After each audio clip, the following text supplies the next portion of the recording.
welcome back to Walking Away from Arcadia. This is Simon, and Victor is here as well, and today we are going to talk about the game nobody likes, Dark Ages Fae. Well, I mean, to be fair, what everyone says when you bring it up is it's a perfectly fine standalone game. Just keep it away from my Changeling the Dreaming.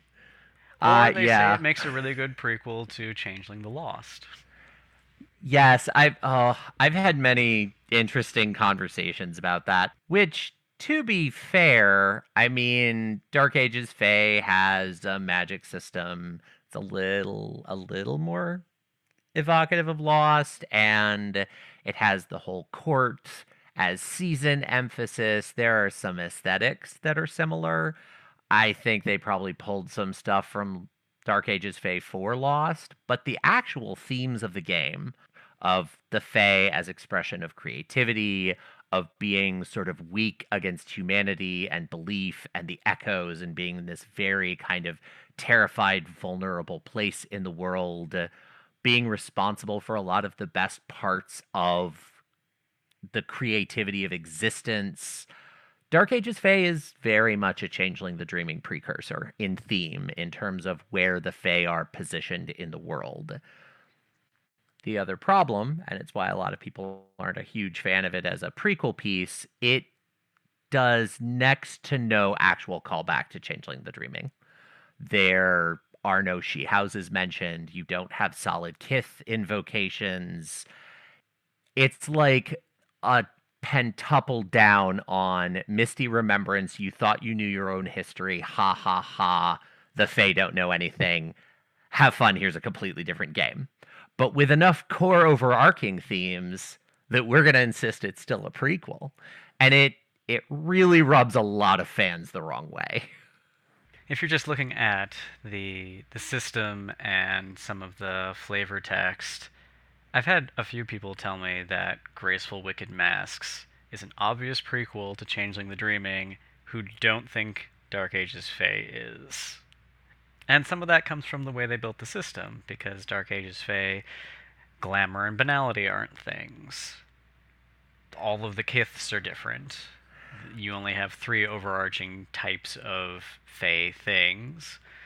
You've got the Firstborn, you've got the Inanimate, who are fundamentally different from what they are in Changeling the Dreaming, and you've got changelings in the sense of beings who were exchanged for humans or humans who were exchanged for Fae. They're not Fae living in human bodies in this setting. So, like, straight off the bat, the differences are substantial.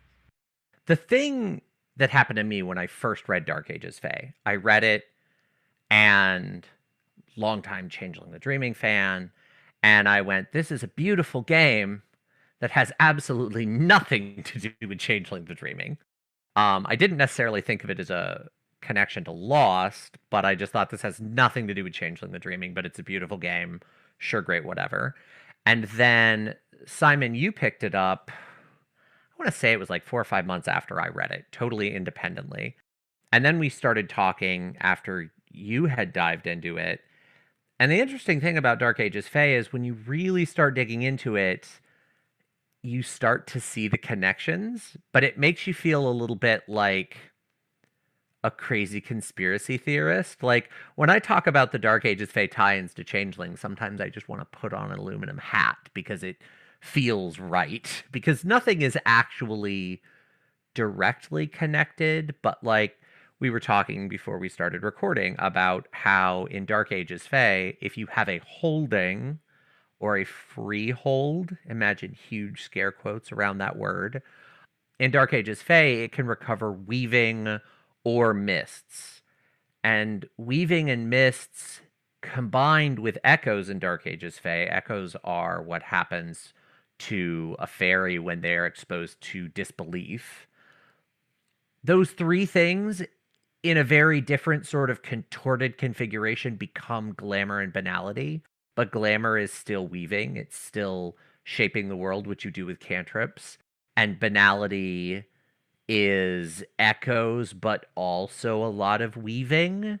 And where the actual line is between those things isn't exactly clear, but it's evident once you stare at it long enough that those things morphed into glamour and banality. And just reading through the book, there are things like that throughout. The Sundering has a very strong place in Dark Ages Fae. There's this prophecy of a new thing that's coming that I kind of think is the Shattering, but they don't tell you it is. There isn't like a solid hook. It's just like, probably. I don't know. Simon, what are the biggest sort of weird tinfoil hat moments you have with Dark Ages Fae? The thing that I really enjoy about Dark Ages Fae is that the court system is a 4.5 tier system. You've got the seasonal courts, spring, summer, autumn, winter, and they don't line up with what they are in Lost, which has a very similar system, because you've got spring, and like all of the court differences circle around what are we going to do about humans? Because they're a problem. The only court that actually likes humans is the autumn court, the court of death, and wealth, and getting along with humans.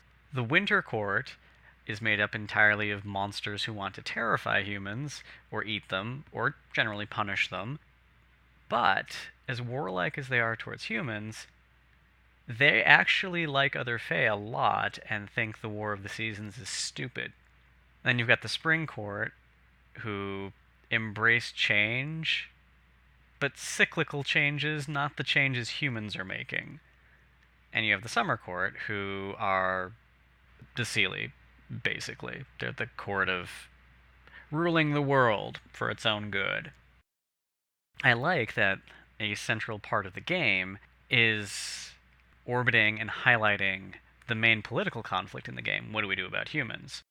Because at the point the Dark Ages Fae timeline picks up, you've had this indeterminate but very long period of time where the Fae were warring with themselves for control over the world. There's a very strange story revolving around the Spring Court actually being the problem there. In the meantime, they've been so enveloped in unearthly concerns that humanity learned how to weave, or was taught how to weave, and has developed many, many ways to get along without the Fae and their traditional oaths, and then all of these oaths start breaking, and then the Fae start paying attention to the real world again, and there's your modern conflict for Dark Ages Fae. What do we do about this? What's going on? Having something as central as, like, the court divide being about that. And it's kind of taking the vampire stance of, like, you got the Camarilla, the Anarchs, and the Sabbat, but it's not a bad thing to steal. It's a pretty strong point. It makes for a really good political dynamic in the game.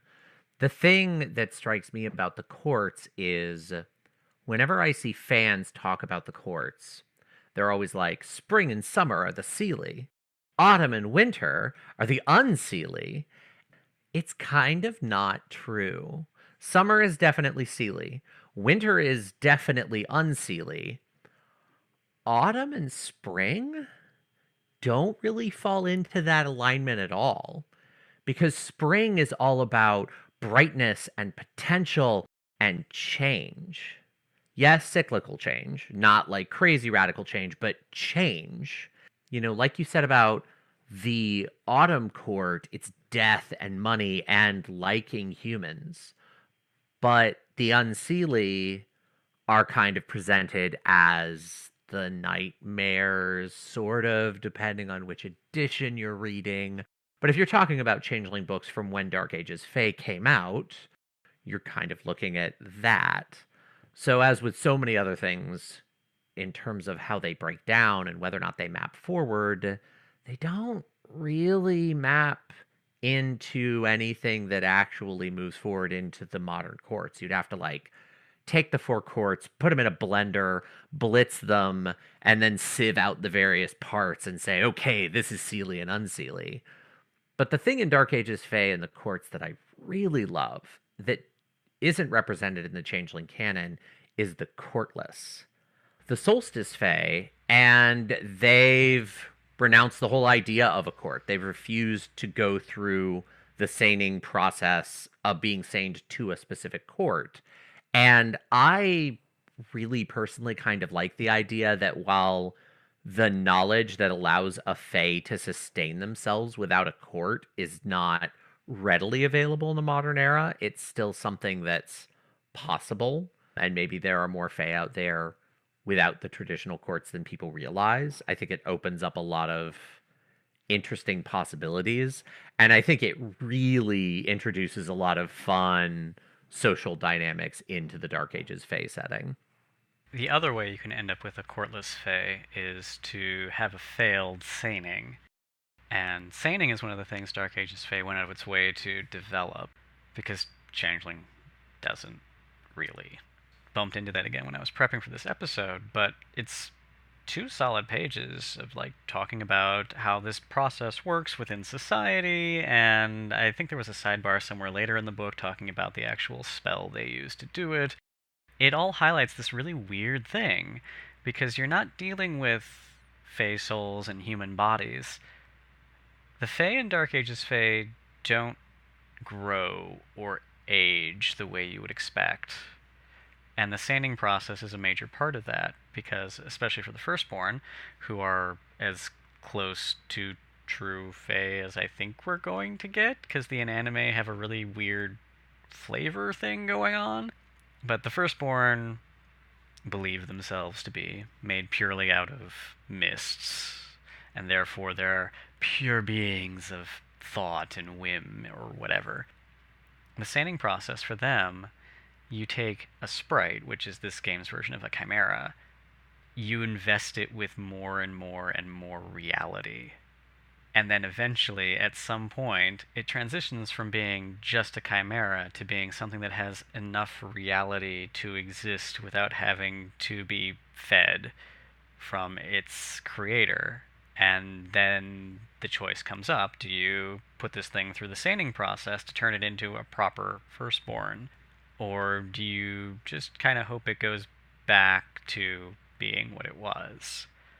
Well, and that brings up a really interesting sort of quirk. There's a snippet in Dark Ages Fae, and I tried to find it before this episode, and I wasn't able to find it, but I read it a while ago, and I've seen other people mention it, where Dark Ages Fae talks about the older Firstborn, the original Firstborn that disappeared.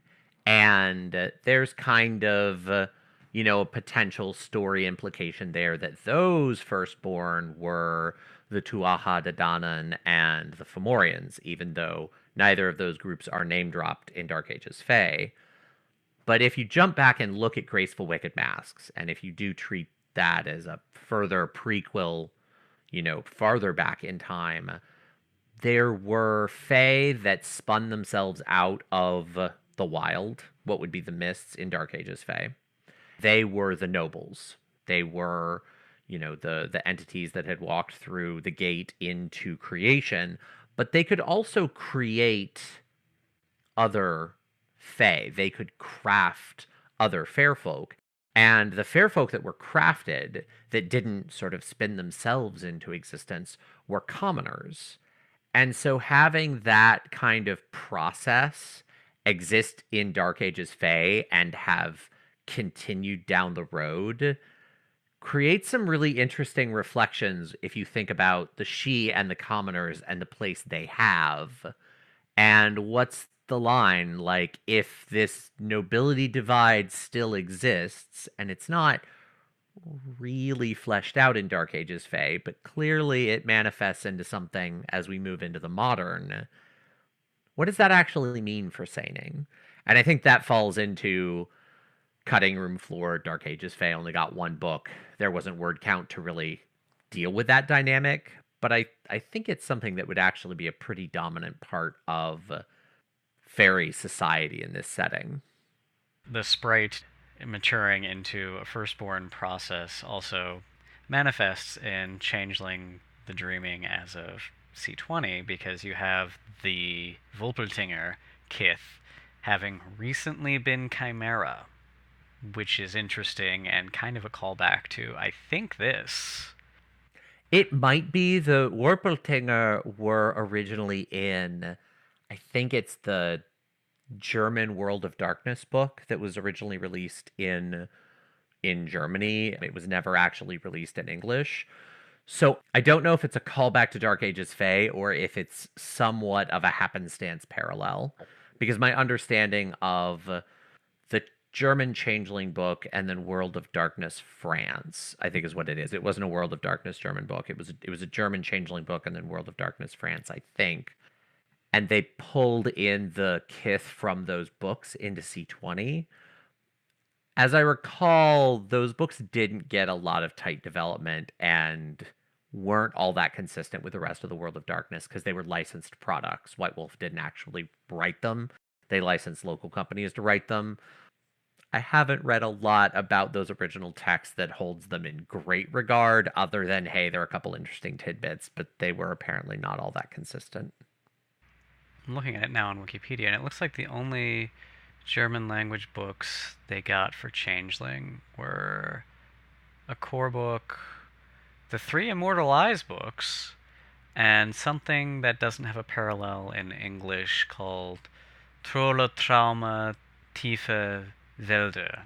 That's the German Changeling book that they pulled a couple of the kiths from. Well, let us take a quick look at the copyright information on this book. Okay, yeah, so that was written first by 4 years. So it couldn't be a callback. Okay, well, that answers that. On the other side of the true Fae coin, we have the Inanimate, who are sort of the same thing they are in the modern period, but not quite. They're just natural phenomenon. They're unbound natural phenomenon. They don't actually have an anchor. The myth in the book, anyway, in Dark Ages Fae, says that they were created by the Firstborn sort of accidentally when they created the world, and they hated them, and they tried to kill them. And by trying to kill the Inanimate, they made humans. Because that all makes sense, right? That's one of the things that I did reread right before this episode. And I think that whole story is a coded retelling of the Exalted Fairfolk story. I read it and it's like, oh, we crafted the world out of mists, which is just a little bit of self-aggrandizement. Everyone in the World of Darkness does that.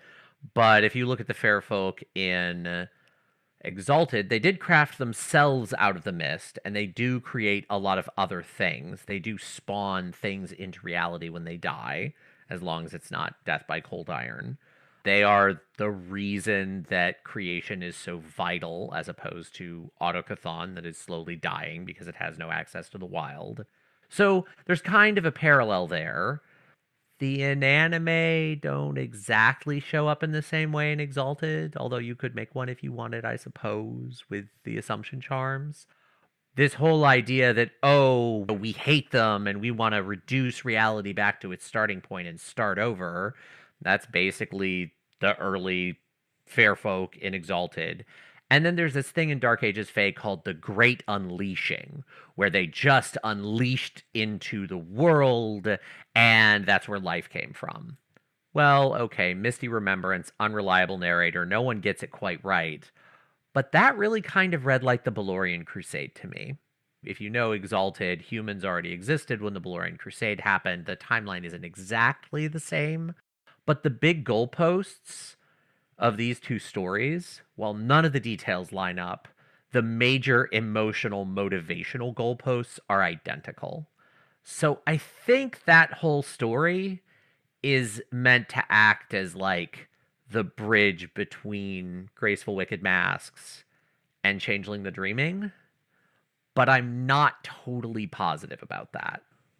You run into some trouble lining up the Secret Way and Dark Ages Fae and Graceful Wicked Masks because the Anime and Secret Way have their own creation story that has nothing to do with the one that the Cathane use or that is extant in Dark Ages Fae. In Secret Way, the world exists, nobody really cares why, and then the inanimate accidentally bring on the Sundering and the Shattering by a faction within them, teaching humans how to manipulate their environments. And then there's this whole war between different inanimate factions over whether or not that was okay, and trying to protect the humans versus trying to wipe them out before they teach other humans. And by the end of it, the inanimate shattering has already happened. They're all slammed back into their anchors. None of that really lines up with Dark Ages Fae, except in the broadest strokes, because the War of Seasons is fundamentally about, well, what do we do with humans now that somebody taught them how to weave? But in the modern period, the inanimate are said to have gone through the Shattering before any of the other Fae. And in Dark Ages Fae, they're still bumping around, and it's the timeline for Dark Ages Fae puts it pretty solidly in the Sundering. So it's one of those points you have to finesse if you're going to try to put these 2.5, 3 things together.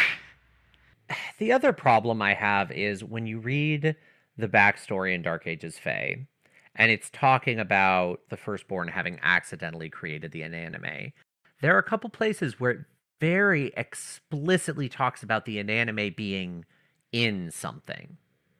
It does kind of have that inanimate emerged from reality, but it basically says if the Firstborn pick up a thing and there isn't an inanimate in it yet, they can reduce it back to mists.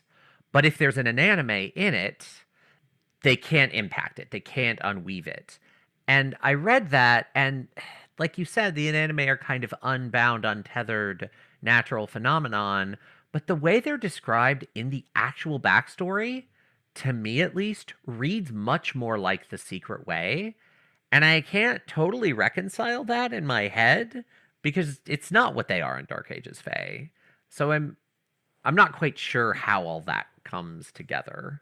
The death mechanic for the game is fundamentally the same as any other World of Darkness game. You take a critical amount of damage and you die, unless you're in an anime. If you're in an anime, you're forced inactive, you die, you go into a coma sort of a thing. And when your body is exposed to its element again, you come back to life. You're just, in a real way, immortal, in a way that nobody else in this game is. The Firstborn take critical damage and die. Changelings are humans. They take critical damage and die. In anime, don't. Not if they're a common element. The kind of weird immortality of the inanimate is one of the things that does kind of carry forward into modern Changeling, because in modern Changeling, especially in C20, the dynamic with husks is you build a husk and it has a full health track. It is, systematically speaking, just as durable as anyone else. And if it's destroyed, you get thrown back into your anchor, you take some banality, you build a new husk. I mean, that's it. Like, in C20, there's no Solemnance for taking what would be full lethal damage for anyone else. Solemnance is a much more substantial thing, damaging your anchor, etc. No, it's just, no, you took full lethal damage. All right, back to your anchor. Move on with your life. And I actually think you don't take banality unless you intentionally destroy your own body to be able to get back to your anchor. The act of conscious self-destruction is banal, but if someone else does it, you're fine. I mean, there is a very similar kind of, the power scale of that is unprecedented in the World of Darkness, at least where player characters are concerned.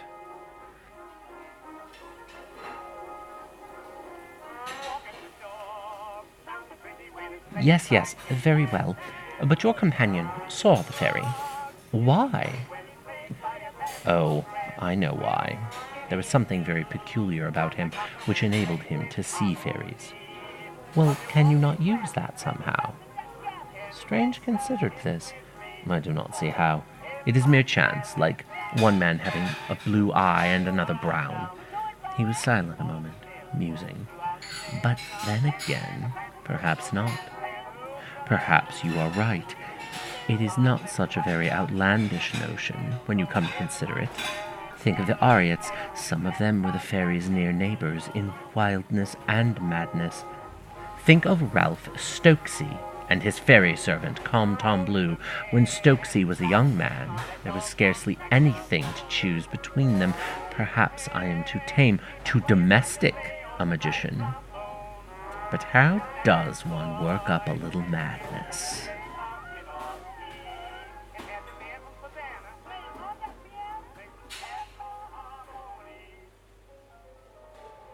We already talked a little bit about how there's no glamour, there's no banality, there are no arts. Instead, you have dominions, which are just broad categories, more like spheres, but much more irrational than spheres. You build cantrips, and those give you distinct, discrete effects you can do over and over again with minimal difficulty, basically rotes. Or if you find yourself in a tough spot and you know your dominion lets you, say, create light, you just don't have a cantrip that does it, you can unleash, which is kind of like unleashing in C20, except you can unleash to create any effect within your dominion. You can't use it to emulate things that should be in other dominions unless you have that dominion. So it's a little bit dreaming as of C20 lets you emulate cantrips you don't know as long as they're in your art. But the thing where it gets really weird is unleashing recharges your mists. You get a point of mists back for every time you unleash. Freeholds pretty much don't matter at this point. Yeah, and Simon and I have talked about this a fair bit. The only thing that weaving does for you is control out of control unleashings. So you're walking along, you have your mists, you do a bunch of cantrips. Oh no, I need mists. I'll just move to unleashing. Well, some unleashings went out of hand. Oh, I used up some weaving. Well, I guess now that I've like really tapped deep into my resources, I guess I should go spend a couple nights in a holding, replenish some weaving, and that'll cover me for a month or so until I've actually hit this rock bottom again. Like, the power dynamics are just bizarre. The really weird thing is, what the hell is a weaving freehold? Like it's a way you construct a freehold. They either make mists, make weaving, or make both. How does that work? Like the cosmological like placement of the real world in whatever Dark Ages Fae is going to do with the spirit world didn't really happen, so you don't know. And in that lack, like I just sucked the rest of the world of darkness into it, and then what the hell is weaving? Especially since you can get it back another way, and that way completely revolves around humans. The idea of getting weaving back from a holding doesn't make any sense to me at all. I mean, the idea of getting weaving back from humans makes total sense. And, that process and that need to have some kind of relationship with humanity, if that had been really heavily emphasized, I think that would have fed into what eventually becomes epiphanies.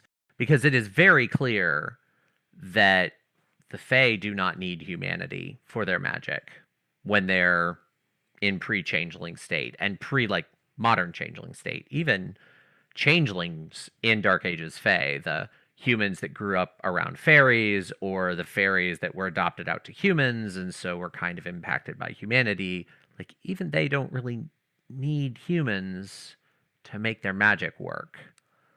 But if weaving had really tripled down on being a precursor to epiphany, I think that could have been really interesting. I didn't really get that, though.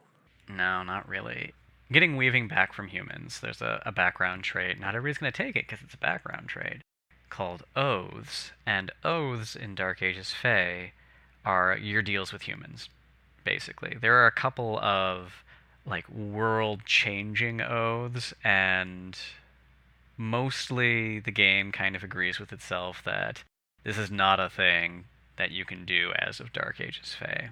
And then there's this lower tier of oaths that are culture or society shaping oaths that you might be able to pull off, but you probably can't.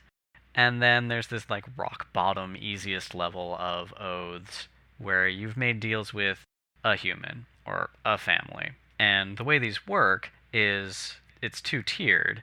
Either you replenish weaving by doing this thing, and you have a task that you must fulfill for the subject of your oath, the family, the individual, the village, whoever. And then they have a task they have to fulfill. So leaving cream out, or putting horseshoes over the doors, but making sure they're up, or many, many folk tale-y things that people did could qualify as the human side of the oath, up to and including human sacrifice. When the humans do their thing for you, you get your point of weaving back. The other use you have for oaths is they deflect echoes. It's kind of a mirror of sprites, because sprites can be called on to give you more mists, because there aren't enough ways to get mists easily in this game. Oaths you can use to diffuse the power of an echo. So when you're affected by an echo, you can add, I think it's your number of dots as dice, but you can only do that once per game session or something like that.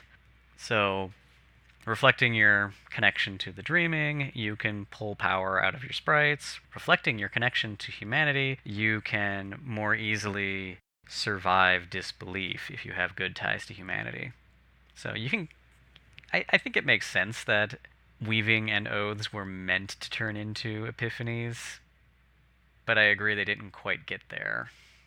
For me, that interpretation really pulls forward from Graceful Wicked Masks to the modern very nicely, because in Graceful Wicked Masks, you have all these different feeding mechanisms, feeding charms that let you draw essence out of all sorts of corners of reality. You can draw it out of the land, you can draw it out of people, you can draw it out of the dead, although that was less common. But if you wanted Gossamer, which was this super special form of energy that came out of the dreams of humans that could allow a fair folk to create something with real substance, with real enduring existence, then you had to get Gossamer from humanity. If you think about Gossamer as kind of becoming weaving and the raw stuff of the wild, just that essence as becoming mists, then in Graceful Wicked Masks, the fair folk were just horrific parasites. But slowly they had this like hook that some fair folk were becoming obsessed with reality as opposed to hating it and becoming a little addicted to it and starting to establish relationships that would allow them to actually sustainably interact with it. And in my head, it makes sense that humanity, after reaching a certain point where it's like, I really don't want to be fed on by you anymore. I don't want you to just keep eating me and my children. Can we come to an agreement? And there'd be a way to make that process sustainable. Oaths make sense for that. Hey, if you do this thing, if we make this agreement, I can get a little bit of Gossamer from you. It won't undo you completely.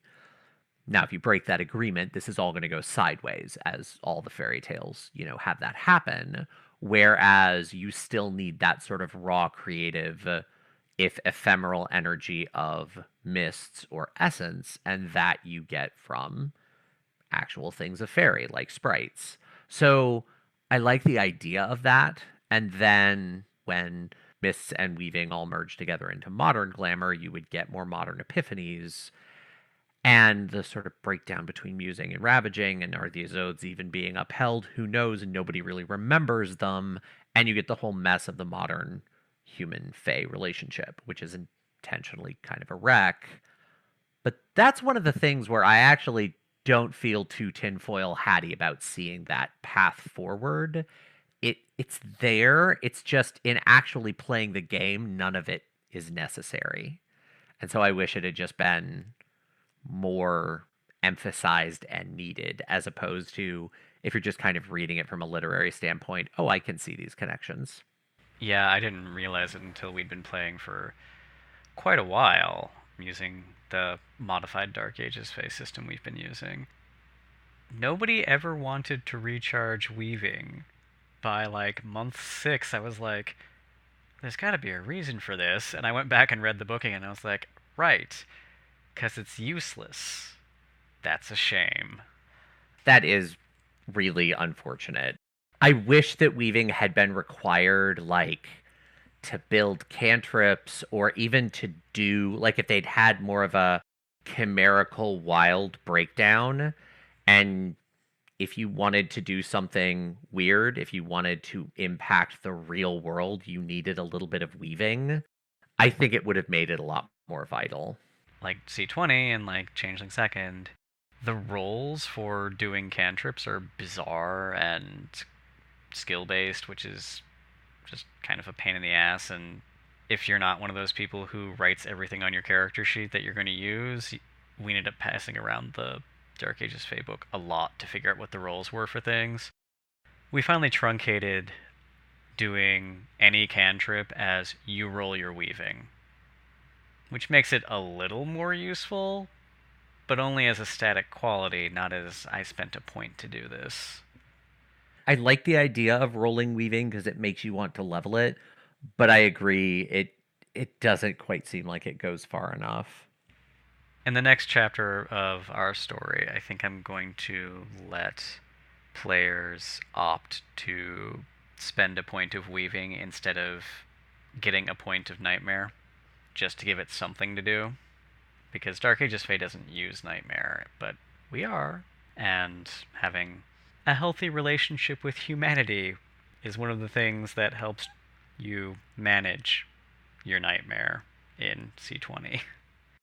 That is true. That would make a lot of sense. I think if you do that, and I don't know if any of your characters have holding, maybe don't do the weaving from holding thing.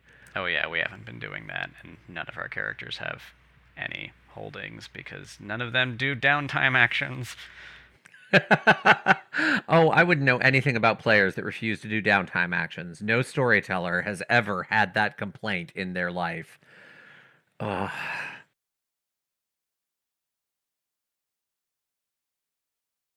When the girl was alone, the mannequin came again for the third time and said, "What will you give me if I spin the straw for you this time also?" "I have nothing left that I could give," answered the girl. "Then promise me, if you should become queen, your first child." "Who knows whether that will ever happen," thought the miller's daughter. And not knowing how else to help herself in this strait, she promised the mannequin what he wanted, and for that he once more span the straw into gold. And when the king came in the morning and found all as he had wished, he took her in marriage, and the pretty miller's daughter became a queen. A year after, she had a beautiful child, and she never gave a thought to the mannequin. But suddenly he came into her room and said, "Now give me what you promised."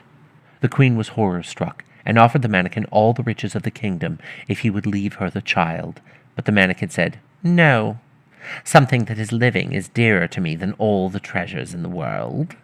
Then the queen began to weep and cry, so that the mannequin pitied her. "I will give you 3 days' time," said he. "If by that time you find out my name, then shall you keep your child." So the queen thought the whole night of all the names that she had ever heard, and she sent a messenger over the country to inquire far and wide for any other names that there might be. When the mannequin came the next day, she began with Casper, Melchior, Balthazar, and said all the names she knew one after another, but to every one the little man said, "That is not my name."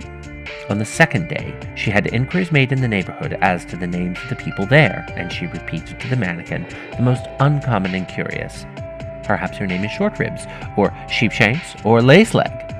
But he always answered, "That is not my name." On the third day, the messenger came back again and said, "I have not been able to find a single new name. But as I came to a high mountain at the end of the forest, where the fox and the hare bid each other good night, there I saw a little house, and before the house a fire was burning, and round about the fire quite a ridiculous little man was jumping. He hopped upon one leg and shouted, "Today I bake, tomorrow brew, the next I'll have the young queen's child. How glad am I that no one knew that Rumplestiltskin I am styled." You may think how glad the queen was she heard the name, and when soon afterwards the little man came in and asked, "Now, Mistress Queen, what is my name?" At first she said, "Is your name Conrad?" "No." "Is your name Harry?" "No." "Perhaps your name is Rumplestiltskin." "The devil has told you that! The devil has told you that!" cried the little man, and in his anger he plunged his right foot so deep into the earth that his whole leg went in. And then in rage he pulled at his left leg so hard with both hands that he tore himself in two.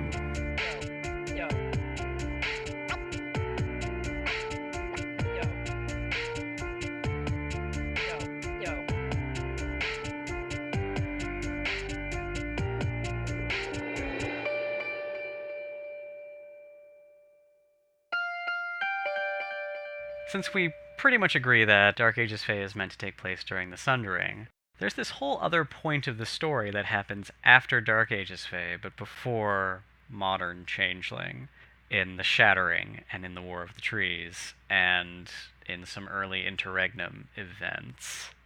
What do you think is interesting about those things? Oh, I mean, I think everything is interesting about those things because it's the Interregnum, and I love the Interregnum.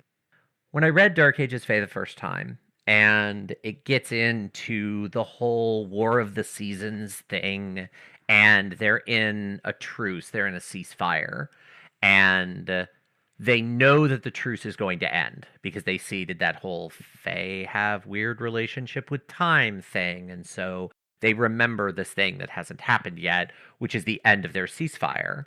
But the weird thing is, none of them know what's going to happen after that. They just know the ceasefire is going to stop. And for me, that's the Shattering. Like, they can all hear it coming, just racing at them.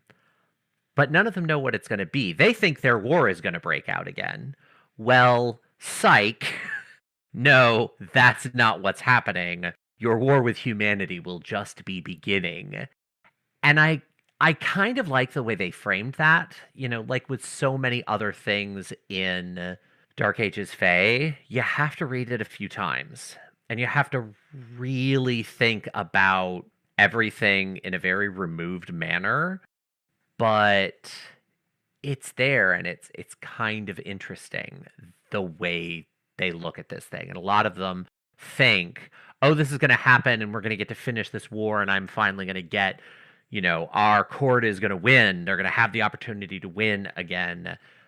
And I actually kind of think in that respect, Dark Ages Fae does a better job of capturing kind of that constant eschatological thinking that humans fall into. And I like the idea of that, like before the Shattering, there was all of this end times kind of wackiness, but a lot of the Fae were looking forward to it, and a lot of the Fae dreaded it. And we're here again with the long winter. I know during the Interregnum, everyone thought that about that long winter. I like that take on the end times themes in the World of Darkness much more than and Gehenna is here now. So I kind of think all of those constructions are really fascinating, where you really kind of get into wondering about, and what I'd love to play through eventually with the right players. Simon's kind of getting to do this, and I'm jealous. Is that, okay, we have Dark Ages Fae, and I'm a firstborn, but that could mean anything. Maybe I have antlers. Maybe I have all of these other major features. Maybe I look like an animal. Who knows what I am? I'm very unbound in that respect. At some point, the firstborn become the she. And especially now that we have the Autumn She Arcadian She divide and the Changeling way, what does that mean exactly? What would it actually mean to play through the process of having been firstborn and changelings and maybe sprites that were like, I could even see a whole story where there were sprites frantically trying to get saned because the world was becoming banal and undoing them. And a bunch of them, went through that process all at once or convinced humans to weave them, and they became the commoners. But then the Shi are all very similar. And where did these houses come from? Especially now with modern C20, there's this very interesting thing with Liam and the church and how did that all come together? I think that would be a really amazing story to inspect, especially thinking about like Liam during the Reformation. Playing an all Liam game during the Protestant Reformation would be chaotic and fascinating. And Yeah, that still, would be great because in Dark Ages Fae, one of the hooks they have into the church is baptism and profession of faith kills changelings. It just absolutely wipes out whatever Fae potential they had, and they become pure, normal mortals from that point on forever. And that is a major incentive for them to infiltrate and neutralize the church. well, but that also creates an interesting question because would that happen with modern changelings? I mean, Dark Ages Fae changelings are still kind of just Fae. They still are a member of these much broader courts. They still use this much wilder magic as opposed to modern changelings who are like, no, there's a normal human here. I go through cycles of banality. I can just imagine being the first changeling that went through a baptism and was not totally destroyed. Like maybe it pushed you into a banality coma, but you were all ready to cease to be. And then 1 year, 5 year, maybe 10 years later, boom, you go through a second chrysalis and realize, oh, I could survive that well enough and I could get in there and I could make the world a little bit safer for us from inside that story. Like that would be so interesting to play through that realization and then to like leapfrog forward in time and have the characters build the myths about Liam and watch those myths become truth as remembrance just wipes away the fact that the Fae made that story up at some point. I mean, that would be so weird to play with experienced changeling players. But it would be so good too. And there are other stories in the modern changeling interpretation of the Shattering that go along those lines. I know you're a particular fan of the story about the invention of steel. I am a big fan of that story. Anyone who has read my Order of the Whitesmiths post on our blog of House Rules will kind of see how central that story is to the way I view House Dougal. For anyone that doesn't know about this story, that maybe hasn't read the books of many She word count, House Dougal is founded around Lord Dougal at the height of cold iron being a major problem, basically the idea being the Iron Age. Lord Dougal took iron and smithed it into steel, and it took just an unbearably insane will, and he did major damage to himself doing that and sort of inflicted the ongoing deformity curse on his house because he had to take on so much of what was toxic about that iron to turn it into steel. But as soon as steel was invented, humans stopped using cold iron left and right because why would they? Steel was better and steel didn't impact the Fae the way cold iron did. And I love that story. I love what he did to himself to make that happen. I love that it's about something that isn't self-aggrandizing, but is legitimately self-sacrificing. And you don't find that with the She very often. The idea of playing through maybe even that process. I mean, Steel is a little bit older than, say, the Reformation, but really playing through, let's say, the spreading of the story of steel, the spreading of steel throughout the world as replacing cold iron, and having Fae be a major part of that as an act of self-preservation. One of the complaints about Dark Ages Fae is that none of the She houses show up in it. None of them. I almost kind of love the idea that the houses aren't in Dark Ages Fae because they didn't exist. What if all of the houses are secretly a creation of the Interregnum? And all the Arcadian She who come back and are members of these houses are members of those houses because they have to get stuck in those stories as part of diminishing themselves and becoming changelings, even Arcadian changelings. They have to take on more concrete stories than they were required to have deeper in the dreaming. And so they become embodiments of these stories the fairies have told themselves about their epic mythic pasts, and it becomes a reality. Playing through the actual foundings that lead to those stories would be screwy. I really like the Dougal story because House Dougal continued to exist throughout the Interregnum until the Resurgence War, just not with any She in charge. All the She who stayed behind with Lord Dougal were Arcadian She changelings, and they eventually died. But the house continued to exist among commoners as a kind of craftsman's guild sort of a thing. And if you're going with the angle that spreading steel is a major tentpole for changelings because it helps them protect themselves, then you could run an entire game of Dougal guildsmen running around the world selling people steel and trying to convince them that the knowledge of how to make steel is something they should try to get, and doing the subtle game where you're not giving things to people, which makes them want it. I think that would be really fun too. I think that would be a lot of fun. I mean, the timing for that is weird because steel as a technology is much older, but Especially in some parts of the world. Oh yeah, I mean, absolutely. But that's also one of those things where I'm like, oh, I know it's older than that, but why let reality get in the way of a good story? Mm-hmm. The She houses being a modern invention is something that doesn't really mesh with the modern changeling canon very well, but it makes the houses make a lot more sense because medieval houses were literally houses. They were collections of people around a location. I don't see why the Fae houses would be different from that, unless you had a plot reason, like House Dougal being the thing that grew out of Dougal's household.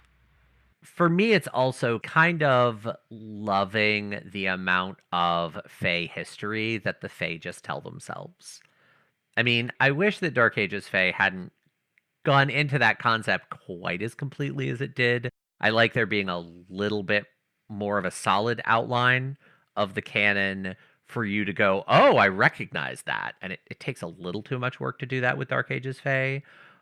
But I love the fact that you never, ever know any tidbit of fairy history. You don't know it. I mean, you can have books and books and books and books on it, and it doesn't matter. None of it's true as written. The only thing you know is it is not exactly what you have in front of you. You know that, absolutely. But you don't know how off it is. Is it a little off? Is it only like the tentpole occasional similarities, like, you know, the Graceful Wicked Masks, Balorian Crusade to Great Unleashing kind of similar? You're not certain. And I love that about Changeling because I think it's a great model for us to look at our own preconceptions and how trapped in our own assumptions we get, because the Fae are just a huge exaggeration of that. So the fact that I love that model is really what makes me think that would be fun to play with. I don't know that I'd ever shift my overall Changeling assumption to play that way, but I could see using it for one good chronicle that sort of spanned through the Interregnum. We're playing, because we started in a Dark Ages Fae system, coming into the modern period, we're playing with fundamentally kithless changelings, and talking to Victor a couple of weeks ago about like how to use the seemings in that context, because there are no seemings in Dark Ages Fae. Victor came up with the idea and I expanded on it, but the idea that you could play a progressive changeling game where you start right after the Shattering with a more fluid create a kith kind of system for your characters, and what they make from there out defines what they are. You have a brief period of like fluid identity as a child that turns into healthy identity as an adult that turns into decrepit identity because you don't get this whole aging thing and oh god, why are you getting old and weak? The idea that you go through many, many cycles of limitless potential followed by discrete, channeled potential followed by being somewhat parasitic. And then finally, towards the end of the Interregnum, you don't have that potential anymore. You're just born into a kith. And using the things you did in your past lives and maybe, the societies you participated in and helped form, becoming the kiths. I think it would be a really fun game to play. It's not the game we're playing right now, but I kind of wish it was. Yeah, I mean, that's kind of the curse of the long form game.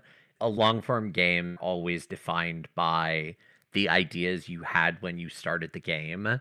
And you can, maneuver them around and grow, but you can't, like, at year 2, when you're like, oh my god, I want to be growing, a bonsai tree, and oh, I'm not growing a bonsai tree, I'm growing a rosemary shrub, because that's what I planted.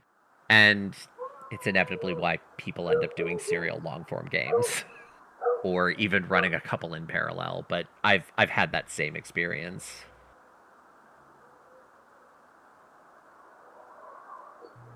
As he followed the dogs, he lost his companions, and whilst he listened to the hounds, he heard the cry of other hounds, a cry different from his own, and coming from the opposite direction. And he beheld a glade in the wood forming a level plain, and his dogs came to the edge of that glade. He saw a stag before the other dogs, and lo, as it reached the middle of the glade, the dogs that followed the stag overtook it and brought it down.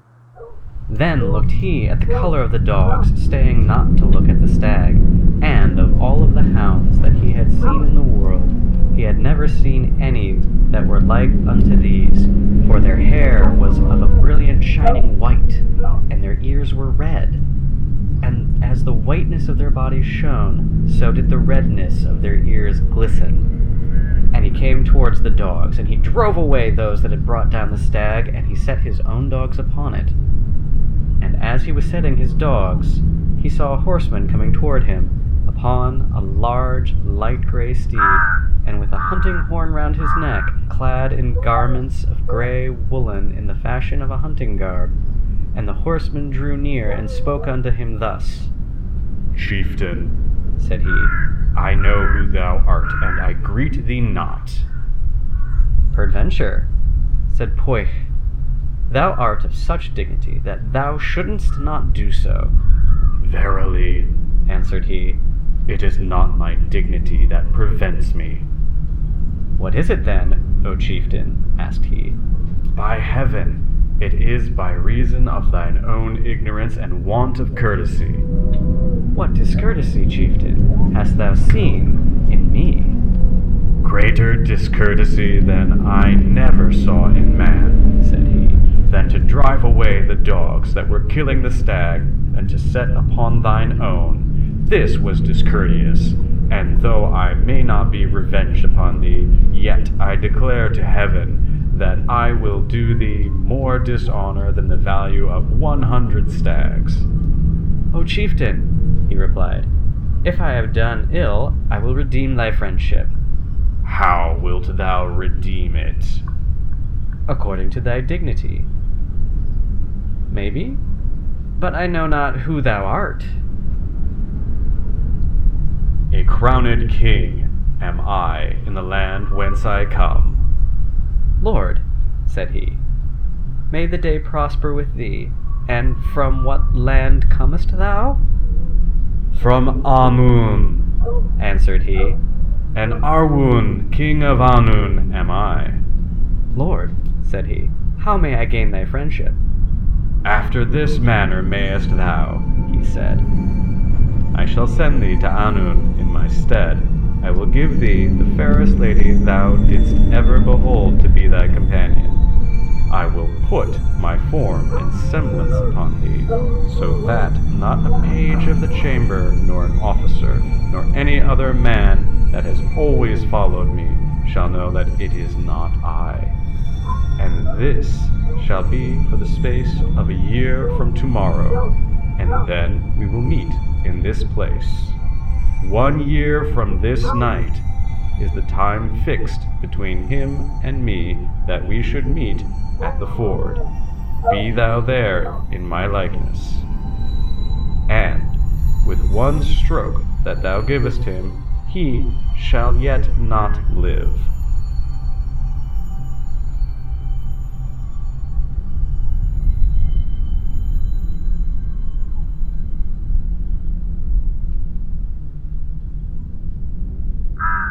The real events that happened during the Interregnum. There's also the discovery by Europeans of the New World. Other people knew about it first. People who may have been there. And the Changelings then fleeing the old world for the new and discovering that they're not alone in this place either, and that there are other proper Fae there. Would be super interesting having the smaller, more diminished changelings having to cope with being face to face with what they don't remember being anymore. Yeah, I kind of love that idea. And again, this is one of those stories that I'm not quite sure how I would thread it. But to me, the Shattering in the New World was absolutely brought about by European Fae showing up. Or I should say Europeans showing up, but really Europeans bringing their Fae. There's this thing in the Changeling canon where the Cathane came before European humans on Trods just to, clear the air. I know that is written in books. At my table, that's not a thing that happened. I hate all of the implications of that and what that means. So I always run it as though the Cathane came over with humans, with the people that believed in them. And that really would have been the Shattering for, Fae in the New World. And so there's this experience where you have a very old school Dantean dynamic going on, except the Cathane aren't absolute Dantean. They're just, in a lot of ways, harbingers of banality for these native Fae because they are ultimately very colonialist. And they're wrapped up now in colonial stories. And I don't know how I would tell this story, but I think it would be really interesting to run a game with Cathane that didn't want to do that, but were trapped in those stories and had to come to terms with the memories of what happened to them when Echoes hit that point, and watching it happen to other Fae and deciding, what are you going to do about it? But that story could go from interestingly introspective to terrible with one bad player. I keep meaning to bring this point up, but I keep forgetting to. Dark Ages Fae has this weird aside about the Fae who disguise themselves actively with mists too much, and it's kind of a repeating theme because the war they were involved in that brought about the Sundering is meant to be another one of these disengaged from the real world using too much mists things.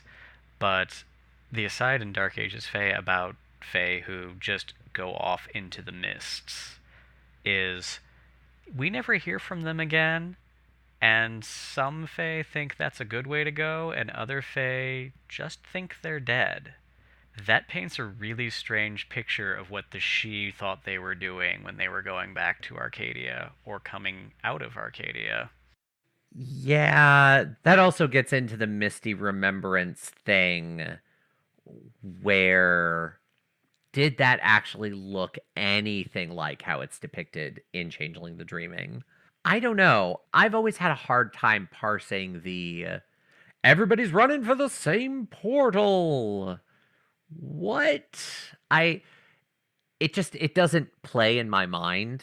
As with most things Fae history, I feel like it's a simplified symbol of what was a much more complicated, drawn-out process. But, you're right. That does paint a really weird picture. There was probably some sort of submerging back into the mists, even if it wasn't everybody running for that one portal, the way it's written in C20. It kind of makes me wonder if the division between, oh, that's a great way to go, and oh no, you're just dead, was kind of the division between noble and commoner.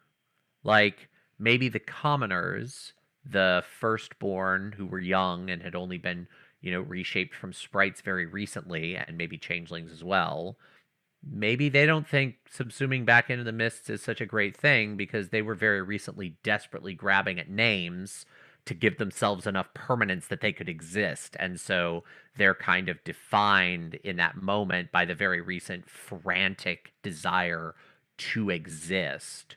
Whereas very, very old, powerful firstborn, who became the she, are like, no, I miss the mists. I have romantic ideas about what it means to re-enter eternal potential. That, to me, that kind of lines up pretty nicely with who went running off into the dreaming and who stuck around. And it aligns with what happened to Shaped in Graceful Wicked Masks, who went off into the wild. Yeah. Oh, those poor... Oh. It's interesting taking, like, all three of the different changeling periods and, like, weighing them against each other and being like, Graceful Wicked Masks and Dark Ages Fae agree on this point. Maybe Dreaming's off. Oh, no, Dreaming and Graceful Wicked Masks are on this point, so I guess Dark Ages Fae is off here. Yeah, that's... Mom said no, I'm asking Dad. Wow! You have just summed up the perfect metaphor for the entire changeling canon. Mom said no, I'm asking Dad. That completely explains how I navigate changeling books. The reason I brought that whole thing up was when the European changelings come to the New World and they meet the first people, Fae, who eventually become Nunahi changelings, or maybe don't. There's that lack of story there. Did all of the first people spirits stay behind, or did some of them run for the hills? How did that happen? What did that look like? What did that mean for everybody who was present? That is a huge hole in the story. It's kind of, sort of handled with a Menehune in C20, not in a way that I love, but the story of the Shattering that they wrote for the Menehune is, what do you mean, Shattering? You're silly. That's not going to come to Hawaii. And then the Shattering happens overnight, and no one has the time to run. And in the context of an island, as weird as that story is, it at least sort of makes logistic sense. In terms of the slow, creeping banality making its way across America right in time with Manifest Destiny, no, that's not that story. That's a different story. So there really should be some sort of acknowledgement of, did anyone turn tail and run? Especially if you bring in the broader context of World of Darkness canon, because the Dream Speaker, whose name eludes me at the moment, who was a member of the first Cabal in Europe, came from North America, traveled to Europe through the Umbra to take part in the founding of the traditions. And when everything went sideways, it's pretty universally stated that he went, oh, screw all of you. This is awful. I am going back home, and I am warning my people about what is coming. And if he did that, and with the relationship the Nunyahi are shown as having with their magical and spiritual leaders of the human communities they were connected to, you better believe they would have gotten that advanced warning. So, what did happen there? That's a big missing story. Even in the context of the Menehune, there's a Hawaiian god who is essentially the god of possession, and she's one of Pele's sisters.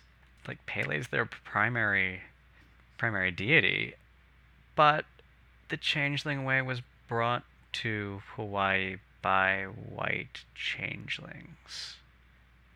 Why would that ever be? No, I'm sorry. I'm just, even in the context of the Changeling canon, I know that's written. I don't even care, because they're described as being cosmologically the same as the Nunyahi, We're going to set aside the problems with that, because that is a big mess of these two groups shouldn't be put in the same bucket, but whatever. If we do put them in the same bucket, the Nunyehi Changeling way is really described as a much older, longer, slow relationship building process with the spiritual leaders of the cultures they were connected to. And it very clearly created a different symbiosis than what the Cathane have. Close. It's not totally off the deep end different. It's related, but it is not identical. Again, setting aside that, like, maybe it shouldn't have been different for the sake of exoticness. Just talking in canon terms, it's different, it's distinct.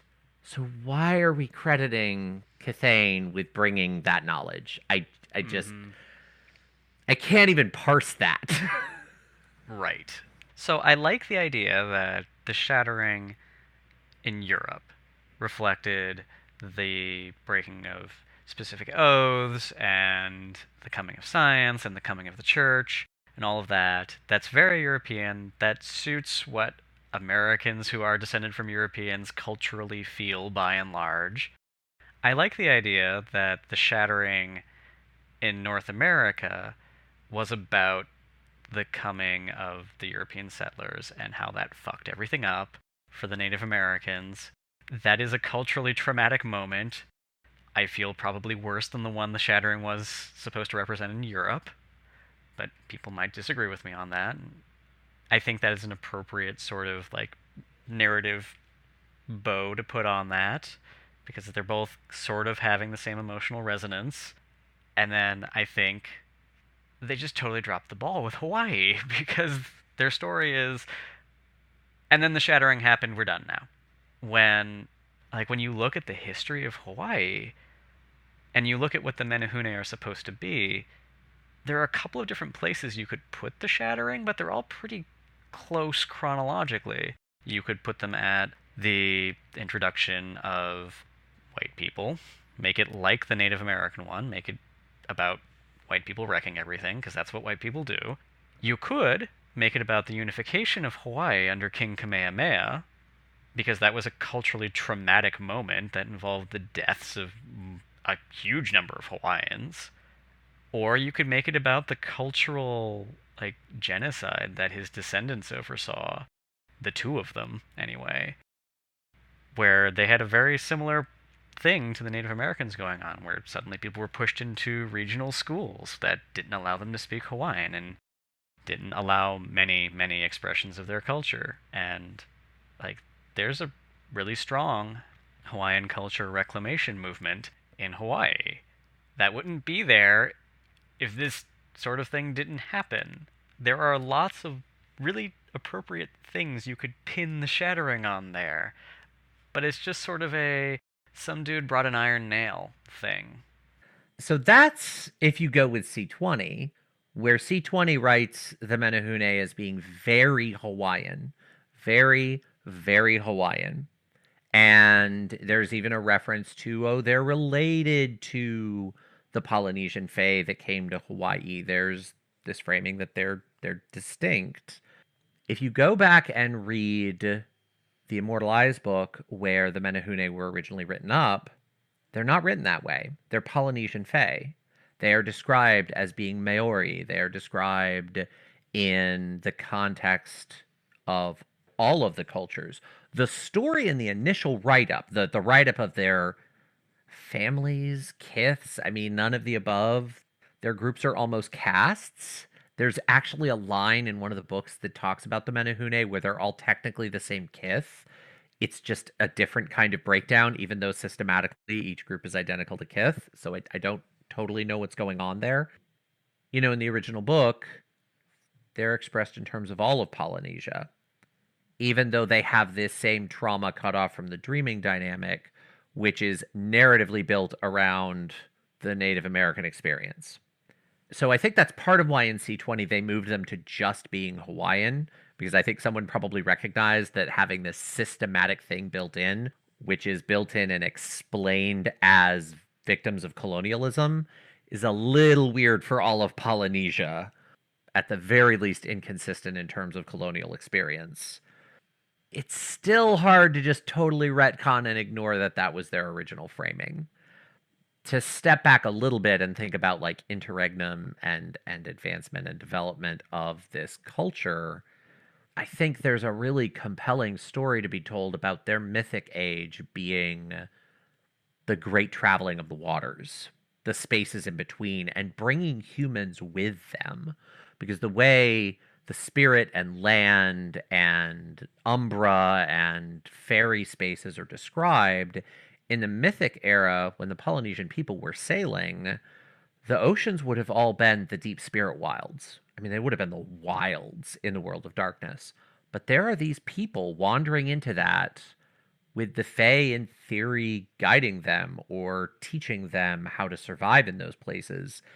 And the implications of that are just far less antagonistic than the Fae in almost any other setting. I mean, that's more symbiotic than even the various groups of the Nunyahi nations are described as being.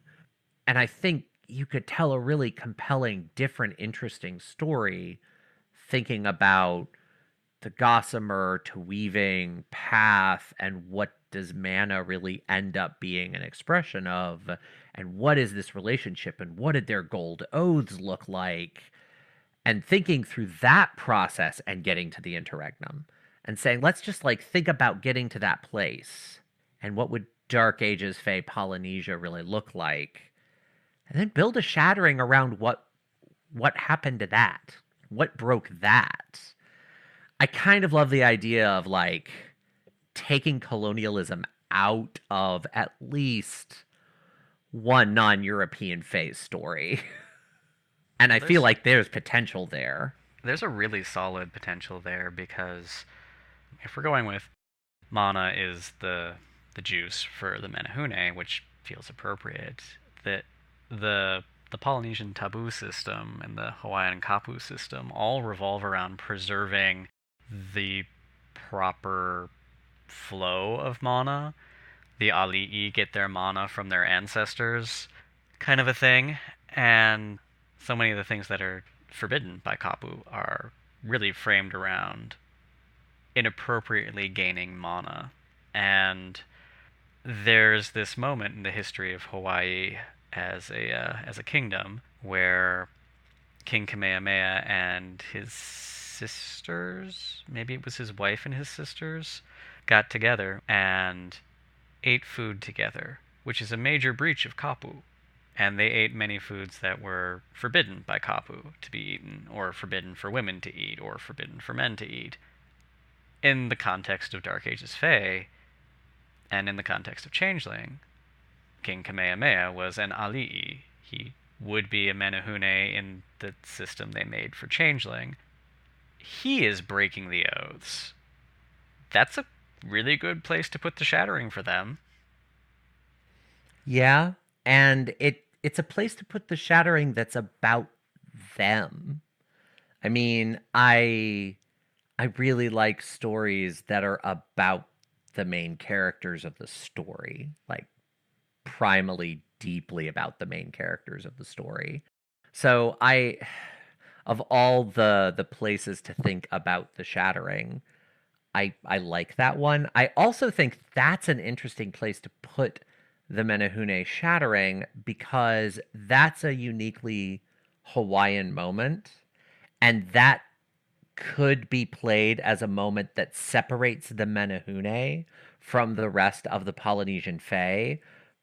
And then you could have different Shattering moments that happened for the Maori and for the other, Polynesian cultures, because, Polynesia is made up of all of these islands. You could end up telling really deeply regional stories using a much broader Polynesian set of dreaming spirits than just the Menehune, that the Menehune are a branch of. And I think it would even just make the Hawaiian Fae themselves more interesting, having that underneath them and behind them to frame their story. And there's a whole other argument to be had about whether the Menehune should be broken up into castes rather than kiths. because it's a very, very strange framing, but it's kind of getting away from the Interregnum.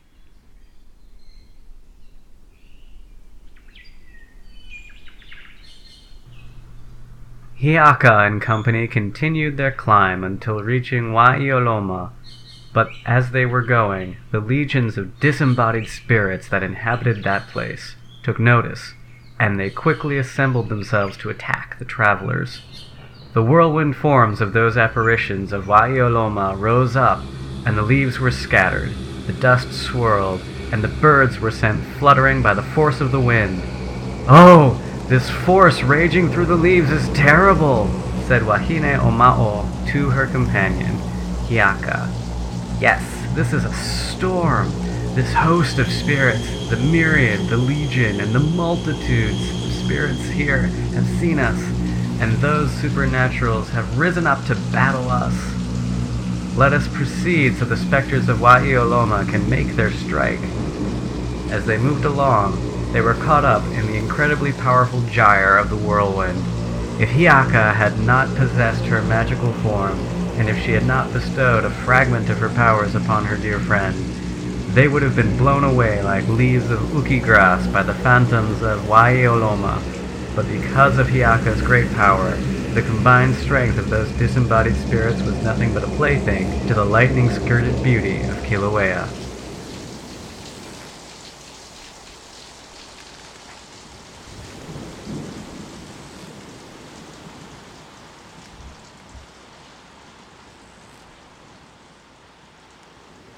These are some of mine and Simon's somewhat rambling thoughts about half Dark Ages Fae, but more the weird sort of pathway you end up taking from Dark Ages Fae to get to Changeling and how they relate to each other. I hope that some of these ideas are things that you'll be able to use in your games, and that you kind of see the place that Dark Ages Fae might have in the canon of Changeling the Dreaming. It's certainly a pretty optional hook and not one that all fans of the game care for, but it can be a rich source of ideas. So thank you for listening to us talk about this odd little quarter of the canon, and I hope that you join us again for our next conversation. This has been Walking Away from Arcadia.